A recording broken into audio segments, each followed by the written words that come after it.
Hi everybody, welcome to Weekend Wrap. I'm Dan Illman, taking a look back at last Saturday's Grade 1 Shadwell Turf Mile, part of the Breeders' Cup Challenge Series. A win and you're in for the Breeders' Cup Mile. We break from the gate and we expected a fast pace up front, and that's exactly what we got. Heart to Heart, you see the number 5 is hustled out to the early lead. That is his best game. He is immediately joined by the number 10 Voodoo Song, who outsprinted Heart to Heart in their previous outing. And while the fractions don't look fast on face value, 23-1, 47 to the half, consider that this turf course took a lot of rain.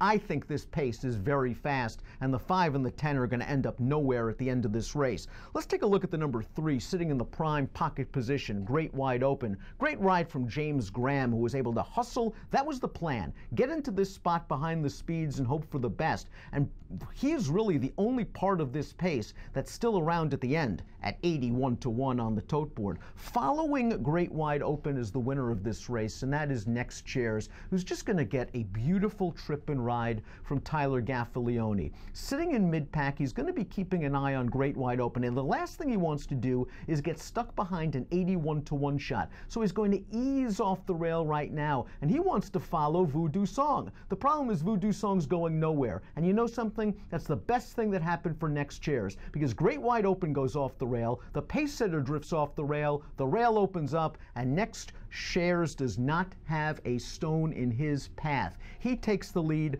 Great Wide Open is now running in second. You see the number 5, Analyze It, who sort of made a 4-wide bid on the far turn into the teeth of this pace. This 3-year-old is going to flatten out and is going to get passed late by Kerban, the winner of the Bernard Baruch Late. You're going to take a look at these prices and bombs away. 23-1 for Next Chairs, pays 48.80. It's nice if you have the dime super. 1379 returns $12,284. And who asked for your 2 cents? Next Chairs wins it, but he's got a perfect trip in this race. Great ride from Tyler Gaffalione on the son of Art Charge. This is a horse that had always shown some ability for Bill Mott early in his career, then for Richard Baltus when he went to Southern California. Multiple Grade 1 placed at a mile, but just couldn't get the win. His last 2 starts, they shipped him to Kentucky, and I think the softer turf courses on the East Coast and in the Midwest help a late-run closer like Next Chairs. He won that Old Friends race 2 starts back against inferior competition. He did it with a big late kick, and I like the fact that he was able to stay within range here with the good trip. He earned a career-best 106 Beyer speed figure in this race. It's probably a number that puts him among the top North American contenders for the Breeders' Cup Mile. But there's something nagging at me off of this race, the way the race fell apart a little bit, the trip that he got, that he's going to be facing some very strong Europeans and some other classier North American horses. Next Chairs is racing's newest millionaire based on his win in the Grade 1 Shadwell Turf Mile, but something tells me the Breeders' Cup is going to be a little bit tougher. As for Great Wide Open, he deserves an opportunity in the Breeders' Cup Mile. Like Next Chairs, he ran very, very well at Kentucky Downs in his start leading up to the Shadwell Turf Mile, and he was actually close to that fast pace. Consider that Heart to Heart faded to finish 9th. Voodoo Song faded to finish 12th of 13, only ahead of the 117-1 shot Imperative, and that's a pretty nice effort for Great Wide Open, who did have a very nice trip with no trouble whatsoever. The fact that he was able to finish second at 81-1, while close to that fast pace, makes me question what's behind the top 2 horses in here. Kerban rallied wide on the turn and into the stretch. I wonder if a mile is a little bit short for him. The Bernard Baruch was at a longer distance. I think this horse might be more effective at a mile and an eighth, and if he was to run in the Breeders' Cup Mile, he would need, I would think, a faster than expected pace, an electric pace, and you would think that if that was the case, one of the European closers is probably better than he is. He ran okay to finish 3rd. Analyze It was 4th.